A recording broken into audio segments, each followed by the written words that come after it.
Welcome back to the Hitting the Turnbuckle podcast. It's another very special interview today. I'm also joined by one of my colleagues from a podcast that we collaborate quite a bit with. They've just hit 1,000 subscribers on YouTube from the Ringside Renaissance podcast. It is pretty deadly, Jesse. Jesse, how are you doing? Doing great, doing great. Ready to get this on. Indeed, and thanks you for joining us, Jesse, as well. But less of us, more about our guest. Now, our guest, for those of you that are good on the channel, you will remember nearly 2 years ago now, we had this man on. He was our first guest from the States, or the first big guest we had from the States. And I'm just going to remember the intro. The last bit of the introduction I said to this man back in the day was, in a wrestling world full of clowns and evil dentists, this man injected some attitude into wrestling and gave us the best era of wrestling still to this day. It's the one, the only, the incomparable. Welcome back, Mr. Vince Russo. What is going on, Adam and Jesse? Very nice to be here again, bro, and see you guys. It is great to have you back, Vince. Now, just so everyone knows, we did say this is going to be a random question for Vince Day. And as I've said all along, and I did mention to Vince before we come on the show here, we will not be saying anything about stuff that's happened with Jim Cornette that is gone beyond the ring, legal, and everything like that. It's not what we do on this show. If you want to watch those sort of videos, they are available on YouTube. It just will not be happening on here. It is straight wrestling talk. With that in mind, Jesse, I'm going to throw the field over to you. You go and ask Vince your first question. All right. First of all, it's an honor. I grew up during the Attitude Era, and this is just a big honor for me and my colleague that's not able to join us and stuff. And I just want to say thank you for your time. Um, Now, I read that you joined the WWF as like a freelance writer for WWF magazine and then evolved into your role into creative and that sort of process. And I just was wondering what was like kind of like the journey of that, like going from being a freelance writer to working your way up through the ladder to actually being like the head of creative during one of the hottest times in pro wrestling history.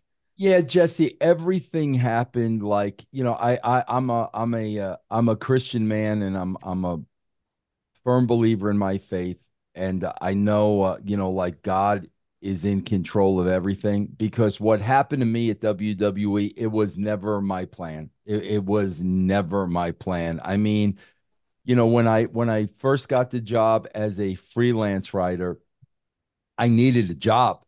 I had two video stores on Long Island when video stores were just mom and pop and Blockbuster was just starting to move in. Bro, if it were up to me, I would have been working at those video stores to this day.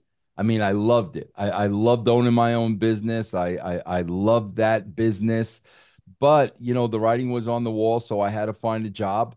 Um, at that time, I was sponsoring, my store was sponsoring a wrestling radio show. So, like, there was an opportunity there to maybe get in the wrestling business. But, like I said, man, first and foremost, I needed a job. So I was freelance and I was getting 150 bucks a story. And then the editor of the magazine was fired. So I interviewed for that job and I got that job. And that's how I got into Titan Tower. And even as a writer of the WWE magazine and the editor, I was 1000% happy with that. I mean, I remember, when they hired me, I was making 60 grand a year. I thought that was all the money in the world. And I had no desire, dream, thinking. I was not thinking about writing for television at all. I did not have that was not my plan. Everything just started to organically happen. And at that time, just like I am now, I was working there and I was very outspoken about the product. I thought the product was bad, just like I think it's bad now. And I was very outspoken about it. And, they were losing more and more and more viewers on a weekly basis. And I think it finally came down to, Vince McMahon, put your money where your mouth is. And I did. And, we started working together very closely, and the rest is really history. Yeah, very, very interesting. And obviously, that moment in time was great for all of us because that's when it really wrestling just hit it. And as you said, it's never hit the same. since, that's for sure. My first question is more to do with the present, and I don't know how much of TNA that you see, but we are on this. We have a good relationship with TNA. We're media over here for TNA, so we get a lot of their roster on. Been following them for quite some time, even the bad times and up to where they are now. I think right now, or last couple of years, they've been going in a trajectory quietly, going back up. They went really low, obviously, and they've started to hit up, and the partnership with WWE is seemingly working for both parties. But what do you think they need to do? Is it a big TV deal that they need? What do you think they need to sort of get it back to take it to the next level, so to speak? Well, I think Adam, I think it would depend on what you would consider the next level because Mm. here's what happened, bro. Man, I remember, back around WrestleMania 1.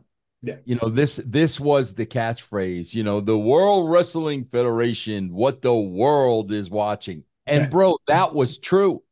The world was watching. Bro, the wrestling industry has whittled down the world to a niche audience. And they did that. No, nobody else did that. They did that. So, Adam, in answer to your question, I don't know if there's anything they can do because I think the business has become a niche business and I don't know if it's too late to once again grow to the heights that it was once at. I kind of feel like in a lot of ways the world has just passed the wrestling business by. And yeah, man, it does have its niche audience and X amount of people will watch it every week. I just don't ever see it going back in the mainstream. And you would think especially with the Saturday night main event going on NBC. Well, that's a great opportunity.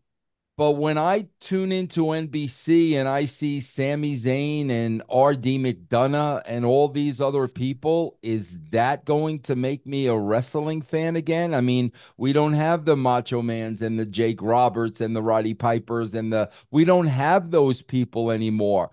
A lot of wrestlers today are simply that, wrestlers. And I don't think that is going to recapture the world. I just don't.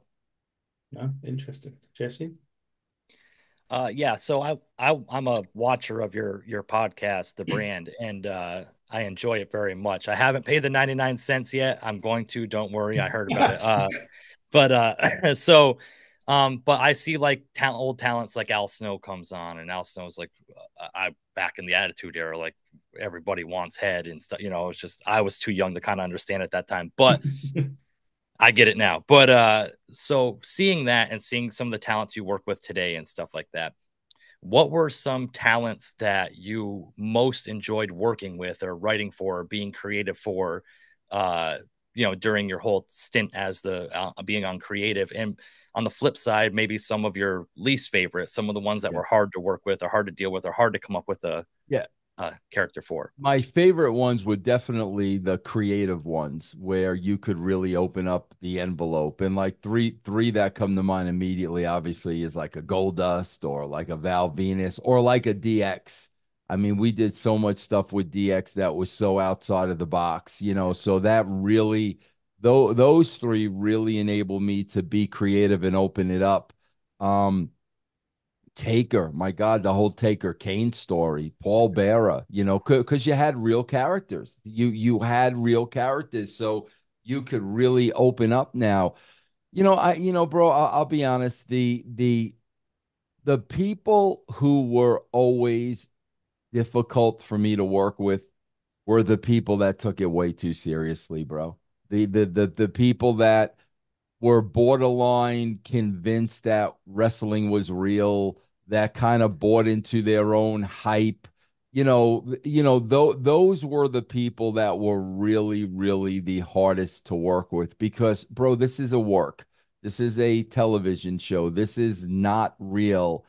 And when you had some people that were just buying into it like it was, those were probably the hardest people to work with.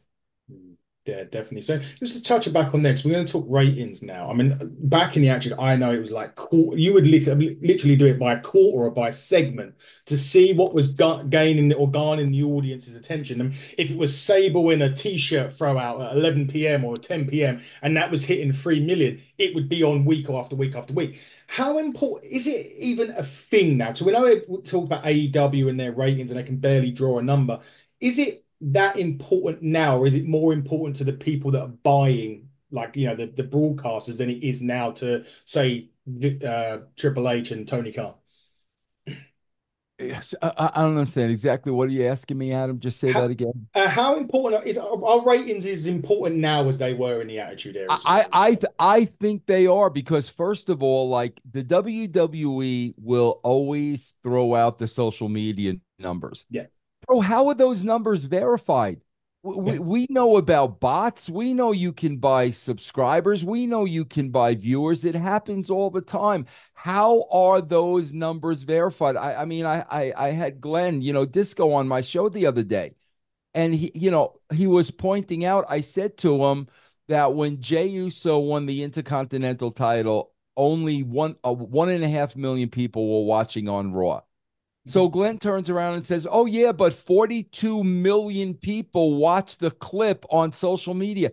Bro, does that make any sense to anybody? You're really gonna tell me that 42 million people watched it on YouTube, but only 1.5 million? Those numbers don't make any sense to me. So, as far as I'm concerned, I don't think the social media numbers carry the weight that the WWE tries to make you believe they do. The numbers are documented. Like those are real numbers. Nobody can make up those numbers. They are measuring those numbers in a way where they could prove those numbers. So, yes, I do believe those numbers are still important, and those are the only numbers the network cares about. mm, The network could care less about their social media and their TikTok and their Instagram and all that crap. They care about the show because that's what they're selling their advertising on. yeah, sure, definitely. Go on, Jess. Yeah, so we're talking about characters, and you talked about Gold Dust, and then you talked about just now Disco Inferno being on your show and stuff. Now, when you created some of these characters or some of these storylines, gimmicks, whatever you want to call it, is there any that when you created it, you saw like some of yourself, and not to say you'd walk around with like flashy disco pants or like a gold onesie or anything like that. If you did, you don't have to tell us. But like, is there any of these characters that you developed that like you closely said, "Oh, this is Vince Russo on a grand scale, like up to 100?" Just really my character on WCW Right. because my thing was, bro, you got to understand, man. I have dealt my whole entire life with people hating people from the Northeast. I've dealt with it my entire life, bro. I've dealt with it before wrestling, and I dealt with it times a million in the wrestling business. That is at the core. I know Adam brought it up. That is at the core of my issue with Jim Cornette. Jim Cornette hates people from the Northeast, period. Hates them. Add to that my accent, my confidence, my swagger. That's the root of the problem. So when I was creating my Vince Russo character, my whole thing was, okay, bro, you want to hate New Yorkers? You want to believe New Yorkers are a certain way? I'm really gonna make you hate New Yorkers. So, through my character, that was definitely an extension of who I was. Brilliant. I'm an upstate New Yorker, so I'm with you. Yeah, man. Yeah, yeah, I don't have the accent, but I'm with you. yeah, yeah. Definitely. So, Vince, is there anyone today that you watch on telly that you'd think, if I could just work with that particular character, I could take it uh, further than what they are now? Well, it definitely would have been Bray, without a Yeah, shadow of a doubt. It definitely would have been Bray. But it's again, there are a lot of characters I like. God, I wish I was working with the Wyatt Six because yeah. they don't have a clue what to do with them. What would you They do with them, Vince, out of interest? What would you do with someone like that? Bro, they should have had their own universe. They should have never married it to the show. They should have all lived in a house. We didn't know where the house was. And if you wanted to confront them, you had to go to them. They should have had their own alternate universe, bro. That's what it should have been. Because the way they did it, the writing was on the wall that, bro, they're just going to become other wrestlers on the roster. Yeah, bro, you're going to have these guys are going to be in the Royal Rumble. Yeah. They're just going to be other wrestlers on the roster unless you kept them totally separate from the show. So, I mean, to this day, I would love to be working with that group. I'd love to be working with guys like, I mean, I love Drew McIntyre. Yeah. And I'd love to be working with him. So yeah, I mean there are some people that I would really enjoy working with. I never got to work with Cena, bro. I would have loved to work with John Cena. So yeah, man, there are definitely some people I wish I could have worked with. Just to touch on the White Six, because Jesse, we were talking off air, and you were saying that it's kind of that mystique value of them. Kind of they buried Chad Gable in the American Made anyway. And then they've now just once again disappeared off the face of the earth again, waiting. I personally think Judgment Day, we kind of agreed that Judgment Day are next. But you are right there, Vince, because they are now just roster members, aren't they? There's nothing special about the Wyatt Six now that perhaps there was when these QR codes kept popping up. Bro, when they did that first thing, that was awesome. Remember, we thought they killed everybody in the back. I mean, that caught my attention. But I knew, bro, like I just knew they're not gonna know where to go with this, man. And here, bro, when you got wrestlers running the company, when you got Triple H running the company, and it's always gonna go back to wrestling because that's what they know. It's always going to go back to wrestling. And like I said, man, those guys have just become other wrestlers on the card. Yeah, definitely so. Go on, Jess. Sorry, I didn't mean to interrupt. Oh no, you're good. You're good. I have a bunch of thoughts on Wyatt Six. I'll leave that one alone though. But so you just mentioned Drew McIntyre and my co-host on my show, Andy Combat Jones, shout out to him. He is like the biggest CM Punk fan in the world. And we have both kind of agreed that this whole CM Punk Drew feud since CM Punk returned in WWE has been the best thing on wrestling television. It's been compelling. They built a storyline around a bracelet. CM Punk was injured and it still just added tension and heat the whole time. Um, that's kind of our current favorite storyline and where we are kind of that's like our where we're in our pocket when we watch pro wrestling because it reminds us of attitude era type style. Now I just want to know your thoughts on the feud, how you think it went, and what are some of your current favorite storylines in wrestling today. Well, I'll tell you, bro, like there's a couple of things I don't like about it. Bro, first of all, you got to understand something with me, and I'll be the first one to admit this. I got a very short attention span. I really do, bro. When something starts going way too long, you've lost me. And that's not wrestling. That's across the board, bro. Across the board. I mean, bro, I will put on a video on YouTube because I'll see it's only 3 minutes long, and after a minute, it loses me. So I have a very short attention span. I think it's gone out. I think it's gone on too long, bro. I've seen too many promos of them saying the same exact thing. I've seen it, bro. Okay, I get it. I understand it.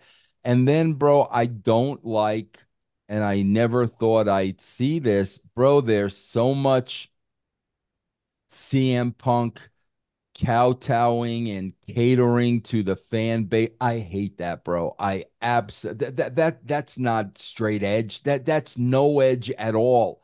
I mean, that's kissing the ass of the marks, bro. And to me, if somebody else wants to do that, that's fine. I don't like CM Punk doing that. That is just my opinion, bro. I got to be honest with you, Jesse, and I'm not just saying that. There isn't one feud that I'm interested in. Nothing. I watch these shows because Sportskeeda pays me very, very well to critique these shows. If I was not getting paid to watch these shows, I would not be watching these shows. There is nothing There is no story on either program that I am the least bit interested in, not one. It's quite interesting just to talk about Punk a minute because you did make a great point there, Vince. I felt as if and I like Punk and I'm a big Punk fan and whatever, but I feel as if something's missing with him right now, and it may well be what you're just saying there, that the sort of appeasing everybody and not. Well, I think that's what's missing, Adam. I think he's being a good boy. You Yeah, know what I'm saying? yeah, Based on the history and everything that happened, I think, and then going to AEW and what happened, I think now he is being such a good boy. No problems, no issues, and I think that's the CM Punk that we've seen. But that's been coming across on camera, bro. I mean, and that's the part where I think, and again, bro, this is just my opinion, but I think that's the part where he's losing a little bit of his edge. yeah. I just think even sometimes his promos as well, they're too. There's not enough of those sort of quote unquote pipe bombs or that little bit of, it will drop a line and everyone will be like, Yeah, oh shit. I mean, bro, here's a perfect example, which I can't like, bro, they're talking about the Hell in a Cell, the Hell in a Cell, the cage, the cage, the cage. If I'm Drew McIntyre, what I'm talking about is, bro, what happened the last couple of times you were locked in a cage with somebody? Bro, it was UFC and you got your ass handed to you. Like that's where I would be going. Yeah, Because now what's Punk going to say? And if you really started needling him with that reality, that may bring some fire out of him. But like, I remember when the Hell in the Cell was introduced, and like that was, and Punk was putting the cage over. Like that was the first thing that came to my mind. Like, yeah, bro, the last time you were locked in cage with people, you got your ass kicked at UFC, like, all of a sudden. So, like, I honestly thought, okay, bro, well, that's where McIntyre's gonna go. But no mention of that whatsoever. How do you not mention that, bro? yeah. It does. Even some of those fundamentals, we call it simple fundamentals, but Yes. even just Yep. doing that Yeah. creates. There's always that line between fiction and reality, and Yes. I was talking about this the other day with a colleague. Was doing the top 10 like storylines that happened, and we're saying the best ones are where you've got that. There is that break between the fiction of the wrestling, but the reality of life, and when you Right. cross that line, everything just takes a whole new meaning. Yep. And that's where that particular feud has lacked big time. When it could have been brilliant, it could have Yeah. been fantastic because McIntyre's probably doing his best work as Yes. a wrestler over the last 12, 18 months. But this type of feud where you've got someone like Punk, you're not utilizing both of their characters properly at all, Yeah. really. And then, bro, McIntyre could have brought those fighters in. Yeah, You know what I'm saying? yeah, I mean, you're right about it, bro, because the most appealing thing is when you blur those lines. And yeah, I was always constantly looking for that. But if McIntyre brought those fighters in, and hey, bro, how was it being in a cage with CM Punk? And they're laughing about it, and they're telling like, but I don't know, bro. And it's like you said, bro, this ain't rocket science stuff. This is very simple fundamentals, man. yeah, indeed. Yeah. I'm going to change the subject. Oh, so Jesse, if you want to follow on, go on. Well, I was just saying they started to blur the lines, like Vince was talking about when Drew got the picture with Jack Perry backstage and like was posting it, or all this different stuff. So that was started adding, and I thought that's what was going to bring out the CM Punk of old. Like, okay, you want to play with fire, here we go, and I agree. It just seems like a slow burn. I think we're going to get back to that Punk, but I think he's kind of going through this phase of, oh, look, I can be a good boy, to try to blur the lines, as you said, with like how his reputation backstage at AEW. Oh, look how good I can be here, before he gets into that. Oh yeah, you want to play? Let's play. But you But got to be careful, bro, because in the meantime, he's hurting his brand.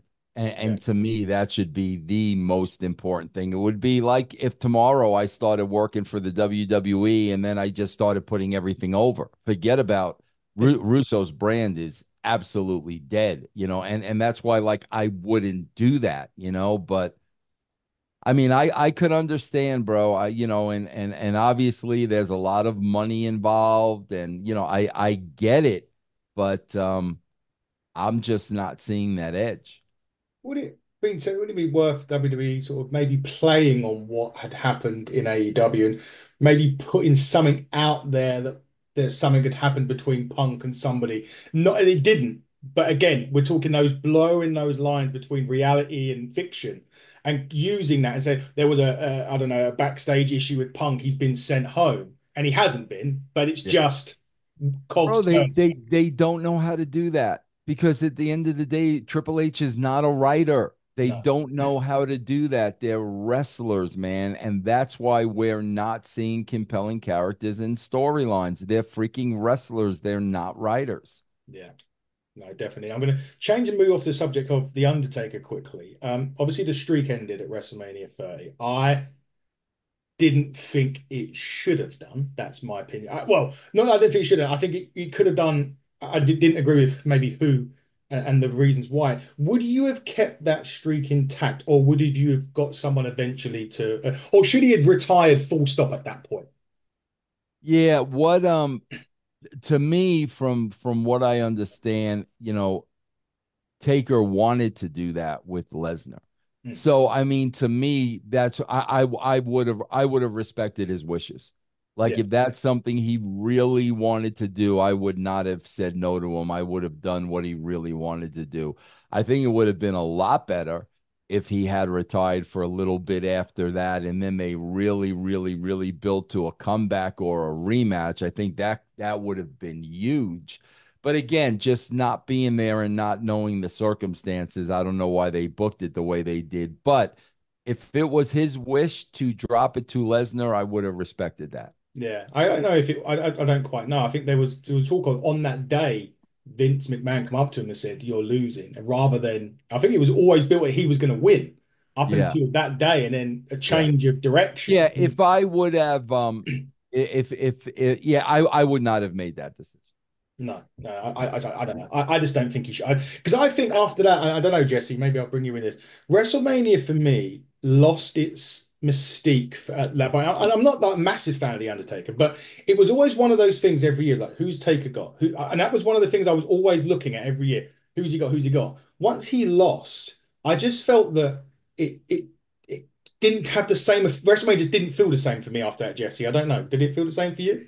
No, but to be devil's advocate for a minute is like uh you know to continue the he's 22 and 1 now, he's 23 and 1. At that point it was kind of lost its point, but you and I were talking about with a lot of these matches that the ending, like Hmm. what why watch the football game if you know who's going to win. So at the same time I can kind of see where they were coming from with, okay, if we knew Undertaker was going to win every WrestleMania match, it would lose its mystique at that point too. It would Yeah, be but look, like, look what they're. I hear you, Jesse. But look what they're doing now, bro. oh yeah, You know the finish of everything. everything. Like there is no point whatsoever to watch anything, bro. I mean, that's a big part of the issue, man. You know every single thing they're gonna do, and then when they do go against the grain, it doesn't make any sense.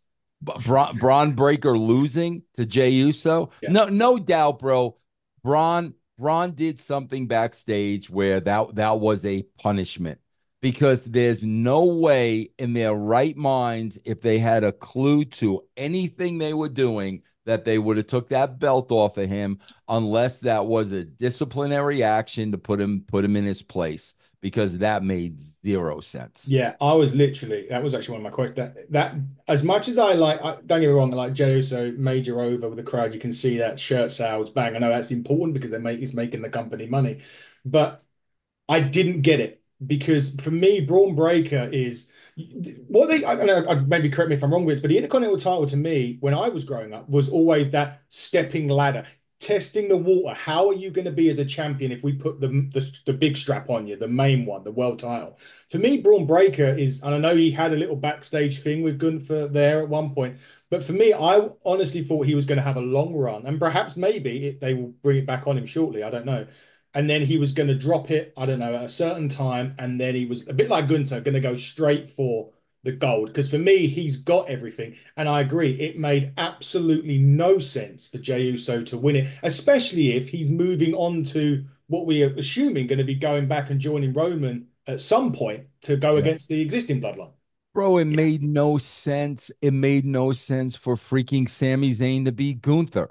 That Yeah, made zero sense. All that did was hurt Gunther. yeah, Gunther could have forfeited the Intercontinental. It's happened a million times. yeah, Forfeited the Intercontinental title because he wanted to go for the heavyweight gold. yeah, That's what you could have done because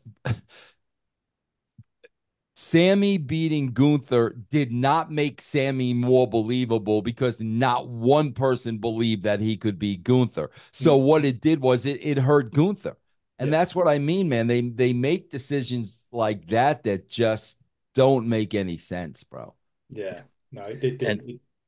Go on, and Jesse. Go back on. back in the day, like Gilbert was over with the WWF crowd. You weren't going to put the Intercontinental title on Gilbert. You know Exactly. what I He mean? doesn't, and Jey Uso does not need the Intercontinental title. Obviously, clearly, he does not need it. So that's why, man, I'm always looking to give him the benefit of the doubt. And Breaker probably said something he shouldn't have said. He probably pissed somebody off. And okay, bro, we need to get this guy back in his place because switching that title made no sense, bro. Absolutely zero sense. Go on, Jesse. Yeah. So I feel a lot of the problems, maybe creatively or it portrays on the camera, is we hear back in like the Monday Night War days, Attitude Era, Nitro, the NWO, there was all this tension backstage. Everybody was fighting to be the best. Everybody was fighting for their spots. And now it just seems like it's a big happy he-man woman hate. Well, I guess I got women in there too, but you know what I'm trying to say. It's like a big club now. And I was just wondering because you were at backstage at both WWF and WCW up in their heights. Like, what were the feelings like backstage? Was it ultra competitive, and how do you feel like that is lacking today? Well, yeah, bro. The big difference and the reason why it's night and day is because you got guaranteed contracts now. Mm, Back then, bro, they were still independent contractors. And bro, back then when I was working, bro, these guys were businessmen and it was all about money. It was all about money. It wasn't about social media and five-star matches. It was all about money. And there were no guaranteed contracts. And that's why it was every man for himself and very, very, very competitive. Once it becomes about guaranteed contracts, bro, that competitiveness is out the window. You're getting X amount of dollars, no matter if you're on the bottom of the card, the middle, or the top of the card. That really took the competitiveness away from it, and I think that really, really hurt the business in the long run. yeah, I think so. It definitely does. Yeah, it definitely doesn't seem that way. So you had Rock, Austin, Triple H, Taker, and they all wanted that championship. They all wanted to run with the company. WCW obviously had Hogan, Hall, Nash, Goldberg, Sting. You had people there that really wanted to be the best, and not only did they want to be the best, they wanted WWF or WCW to be the best. So you had to come and you had to kind of work. And you're right, maybe the guaranteed contracts are like, well, I could earn 850 a year and be injured for three-quarters of it, or limited dates, which is another big thing now, isn't it? Limited date contracts where I only work 30 events a year, so it doesn't matter anymore. Bro, it's the equivalent with, my biggest complaint is the creative because to me it looks like they're not trying. You're not trying. And why are they not trying, bro? Because the money's in the bank. Yeah, They've already gotten the money from Saudi. They've already gotten the money from Netflix. They've already gotten the Peacock money. They've already gotten the USA money. The money's in the bank. There's no reason for them to try. Whether they draw 1.5 million viewers or 10 million viewers, they're getting paid the same. So the problem isn't just with the boys, it's with the company as well. That's why they're very complacent. That's why there's always the feeling of like them just running in place. The money's in the bank. There's no incentive for them to try any harder. And that's what I see on television every single week. Yeah, it's definitely the case. I want to get your thoughts on these two-night pay-per-views. WrestleMania went 2 nights a few years ago. I'm still getting used to it. Now we're seeing next year SummerSlam, and it's probably going to be the Royal Rumble next. For me, and I get from a roster sort of perspective, I get it, but for me, I just don't know. It doesn't work for me personally. Because it doesn't work, bro. Because they watered down the card so badly to give you 2 nights. Adam, it's just greed. It's Hmm. just greed. It's all about money. It's all what, bro. They listen. Make no bones about it. And now they're talking about SmackDown going through to 3 hours. Make no bones about it, bro. When they took that money for the third hour of Raw, they 1000% bastardized their product. They watered down their product to get that extra hour of revenue. And since then, bro, the product has never been the same. Hmm. My God, bro, if they could figure out a way for WrestleMania to go 3 days, it's going to go 3 days because, bro, it doesn't matter. It's all about the almighty dollar. And I understand that, bro. I understand it's business, but when business gets in the way of you hurting your product, to me, that's totally different. And they definitely hurt their product going to 3 hours. Definitely so. Go on, Jesse. Yeah. So again, I'm a big fan of the Attitude Era, so I got to ask a few questions about that. Go. And if you don't, if you just tell me I'm an asshole if you think so, but I gotta know you were around during the Montreal screw job. Now, is what was said about happening in the Montreal screw job, is this like 100% legit? Is there stuff people don't know about? Is there like kind of smoke and mirrors trying to everybody wants to get along and make money, as you said now? Like, what was really going on there? Yeah, bro. It was bro, I could tell you this. Probably the Wednesday before the Survivor Series. I was at Vince's house and he was having a conversation with Brett. And Vince said to me, Vince, I want you to be a witness on the phone. I want you to be the third party on the phone call, but Brett did not know I was on the phone call. Okay. Bro, I can tell you I was on the phone call. Vince McMahon pitched Brett so many ideas, so many alternatives, and it was no, no, no, no, no, no, no. And what it really came down to is Brett did not want to drop the belt to Shawn Michaels. I mean, that's really what it came down to because of some of the things Shawn had said and done. That's really what it came down to. So after, so many ideas were pitched, the truth of the story is, bro, and you'll hear, Cornette, oh, it was my idea. Bro, I'm not claiming this as my idea because it's not something I'm proud of, and I wished it would have never happened. But my God, bro, we were at Vince's house all day. We started at about 9 in the morning. It had to be close to 9 o'clock at night. And we were trying to come up with a finish. Bro, all I wanted to do was go home. I just wanted to go home. So out of frustration, I just throw out to Vince, Vince, F it, bro. Have Sean put him in the sharpshooter and have the referee call for the bell. Bro, I just wanted to go home. I wanted to go home. And the meeting ended on that note. And bro, the next couple of days, I had no contact with Vince whatsoever.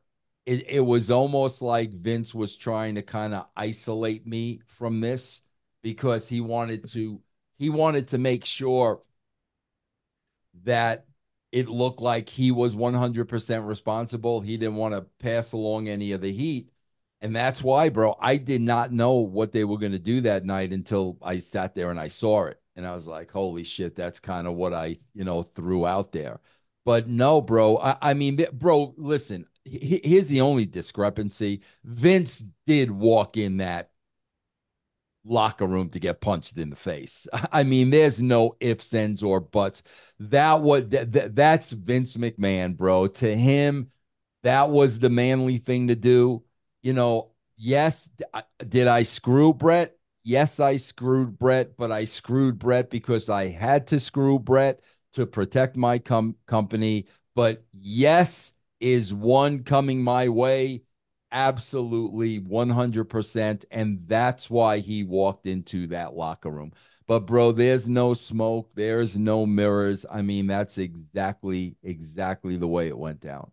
This is going to sound a really stupid question, but why didn't Vince just turn around and say, "I'm the boss. You're dropping that title on Sunday.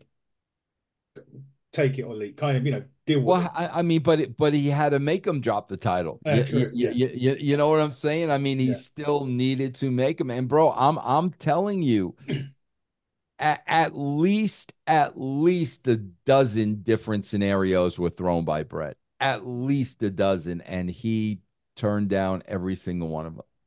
That's it. I want to talk about another McMahon, Shane. He's in the news recently, potentially going to AEW. Why would he do that? I don't, He would only go to AEW. He would only go to AEW if he gets a share of AEW. Mm. He's not going to AEW to work for Tony Khan or be a general manager or be an on-air talent. The only reason he would be going there is to own a piece of the company.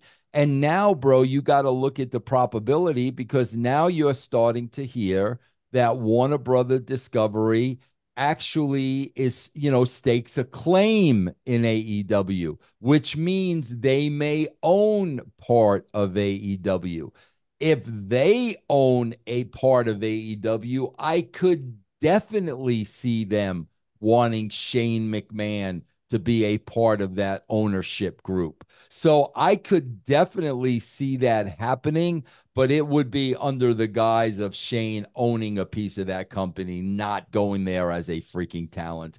That's absolutely ridiculous. Would they want him there from the business perspective as well, in terms of helping get maybe more sponsors or bigger deals for the business outside of Oh, AEW? absolutely. But he would not be going there as an employee. He No, definitely would not be going there as an employee. Absolutely, they would. no, definitely. Jesse, over to you.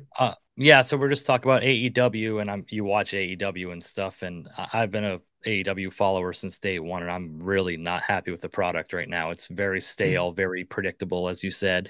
What are some things that you think you'd be able to do creatively to help that product or help that business grow or that brand grow, as you say? Well, bro, I'll be honest with you. Like Jesse, I watched AEW Dynamite for the first 15 months. And then it's funny, bro. My 60th birthday was coming up. And I was just like, bro, I'm 60 now.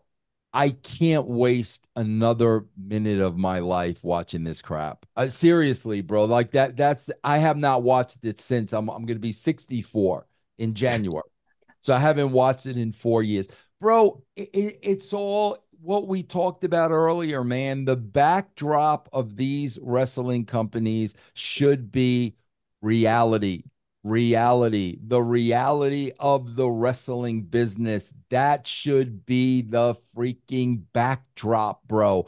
And oh my, and you talk about a golden opportunity with the CM Punk stuff. They had a golden. Do you guys know? Do you guys know? This is a fact. When the Montreal screw job went down, and we had our production meeting the next day. And after the production meeting, the only people left in that room were the inner circle. It was like me, JR, Bruce, Pat Patterson, Jerry Briscoe was in there, Kevin Dunn was in there, the inner circle. Bro, they wanted to sweep the entire incident under the rug like it never happened. And I sat there and I'm like, are you people nuts? This is history, bro. Nothing like this is ever going to happen again. And you got to understand, man, that's when Nitro was kicking our ass. Mm. I Yeah. said, bro, we need to take advantage of this.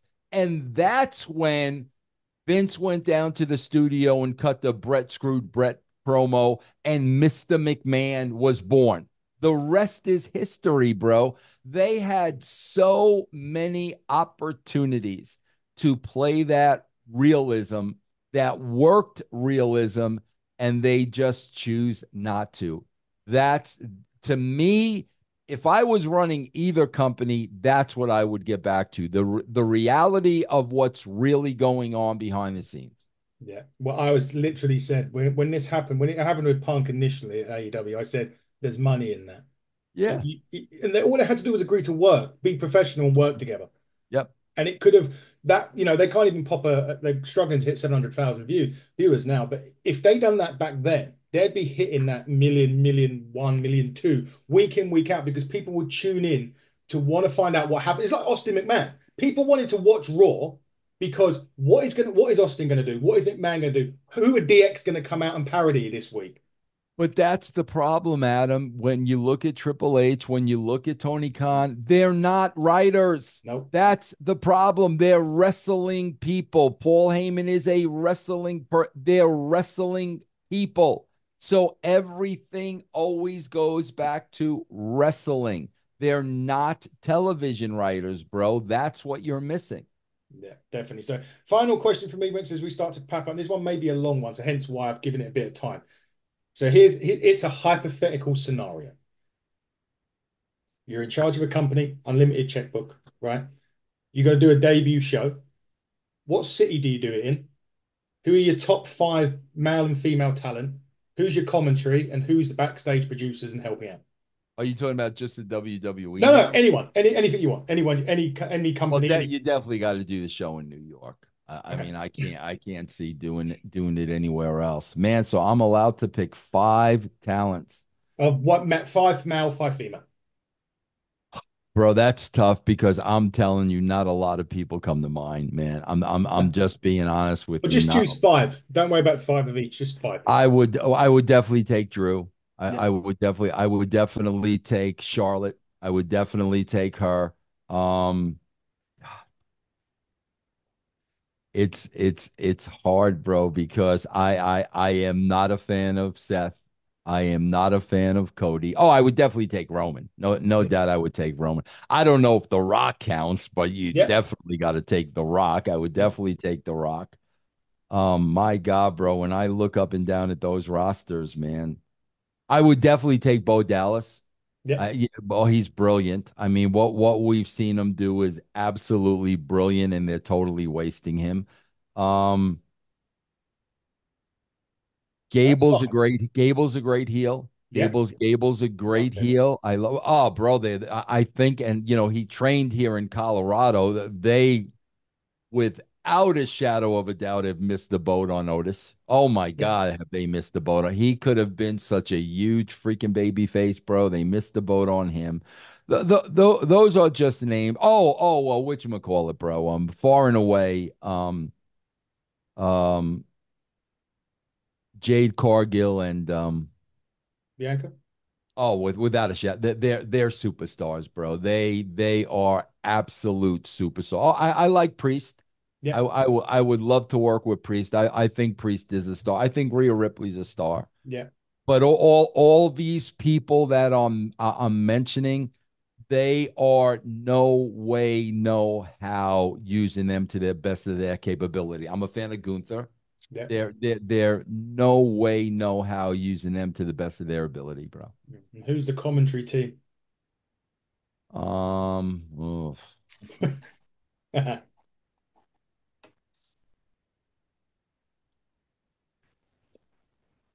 I love Taz. Yeah. Nobody's as funny as Taz. The new guy is pretty good. What's his name? On Raw. Yeah. Oh, what is Joe it? Tessitore. There Yeah, you he's not bad. Say him and Taz. How about there you him go. and Taz? Yeah. And any sort of favoritism on producers or agents that work with Um, him? I mean, bro, yeah, well, bro, my agents would be people that made money in the business, not people that were good little hands and mid Yeah, carders. It would be guys that were top guys in the business. yeah. Kurt Angle would Oh, definitely be an agent. I mean, guys that were in the business who made money. Those would be my agents. yeah. Go on in, Jesse. Round it up with you, and then we'll finish up. Oh wow, I thought that was gonna be the last one. No, You no, got me no, on. no. Go on. I was gonna do a comedy one.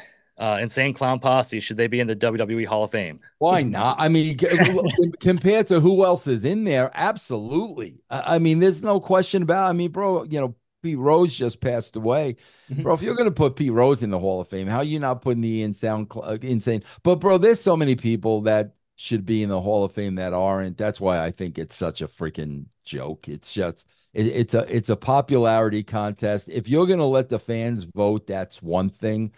But I mean, for decades and decades, it was, Vince voting on it. Now it's Triple H. I mean, that's why to me, that's just always been such a farce. I know that you said you wouldn't accept it, Vince, but if the fans voted for it and they voted Uh, for you, would you do it? no way. No, No, you wouldn't do it. no. Bro, I regret ever getting in the wrestling business. I really do. If I knew now if I knew then what I know now, I would have definitely not made a living in the wrestling business. Interesting. And finally, then, Vince, as we've thrown up, what have you got kind of? Where can people watch your podcast? What have you got going on? Yeah, I would say right now, bro, where I'm trying to send people. And first of all, I'm working on my third book. I'm about to send in my first draft. Ooh, It's called Total Nonstop Agony. And the book picks up when Hogan and Bischoff came into TNA. That's where it picks up, and it goes right through to where I am today. So I'm looking forward to that. I would say right now, guys, if you've never been a Patreon member, go to patreon.com/Russo TWC, and you can get a free week of the brand, man. You could test us out. You could hear all the shows. It costs you absolutely nothing. Go to patreon.com/Russo TWC. brilliant. There we go. And Jesse, for you, where can everyone follow the Ringside Renaissance and what have you guys got coming up? Yeah, we're Ringside Renaissance on YouTube. It's RR Wrestling Pod, I believe, on X. We got a lot of great stuff coming up.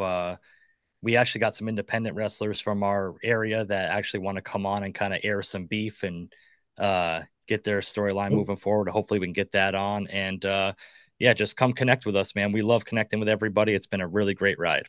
indeed. Bro, And you, where'd you get that Jesse, where'd you get that Piper thing behind you? That's pretty cool, man. Where'd you get My that? wife bought that for me.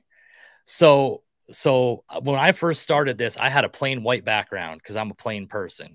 And everybody's like, "Oh, you got to put something back there." My wife actually bought it and put it up. I came home from work and it was That's there. awesome. That's really cool, man. That is Yeah, really, really cool. I like that a lot. yeah, she's a saint. I'm telling you. I got Roddy Piper's final book that he wrote with his kids right here. Oh, He that's wrote it and awesome, he man. died halfway through it. I got JR's book. I got a autograph Bruno San Martino. That's Yeah. awesome, So man.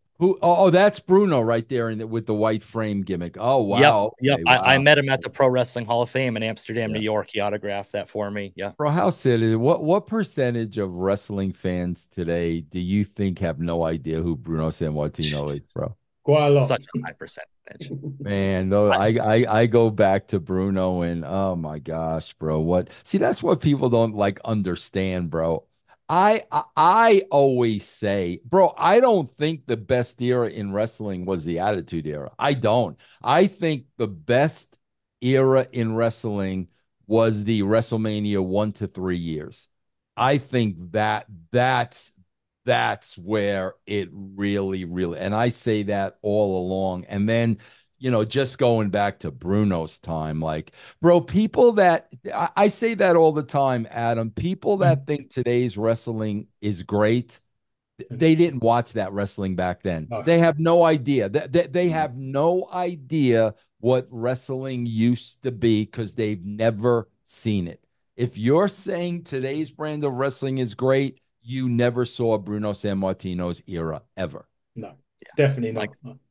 I got a picture of my brother actually with Ivan Koloff wearing the chains and everything else And here. Yeah, another guy who's not in the Hall of Fame. What a joke. Ivan Koloff not in the Hall of Fame. Come on, bro. man. That Yeah, I is got a picture of me drunk in a bar with Jimmy Superfly Snuka. I got a bunch of stuff around here. Yeah, man. Yeah, yeah. Yeah, unbelievable. those were, I mean, those were stars, bro. Those were stars. They were indeed. Vince, we'll leave it there. You can follow us at HTT Buckle on Twitter and Instagram. Hitting the Turnbuckle podcast on, no, actually follow us HTT Buckle on X and YouTube. Hitting the Turnbuckle podcast on Instagram. And we're going to be back with somebody, Vince, who you know very well next week. We're going to be back with, funnily enough, Eric Bischoff next Oh week. boy. Will be joining us for the third time. For the third time, we've had two other shows with him. We've had time, but thank Vince. Honestly, thank you so much for taking the time out of your day to come and talk to us. It's an absolute. No problem. It was a pleasure, man. Good luck with your shows. Anytime I could do anything for you, just let me know, man. Thank you, Vince. I really appreciate it. We'll let you get back to your day now, Vince. Thank you so much for coming on. All right, take care, Take care, guys. Vince. Bye bye. And that's him gone, Jesse. We're still live though. We're still on the show. But how was that for you, man? Your first interview, Vince Russo. How about that? Great. It was a great time, man. It was a little bit interesting to hear that his disdain for the business, Hmm. as much as it is. But yeah, he's a great guy. He seemed very, very personable, and it was nice to kind of have the interaction and him to be interested in stuff with us beyond like, okay, just ask the questions, I'm gone, you know. Yeah, So exactly I that. enjoyed that. Exactly. So, guys, as Jesse said on the show, make sure you follow Ringside Renaissance. They do some great stuff. They've got some Wyatt Six stuff going on as well. Go and see that. Go and check out all their review shows and Bad Blood, AEW, WWE, the lot. They've got all that coming up.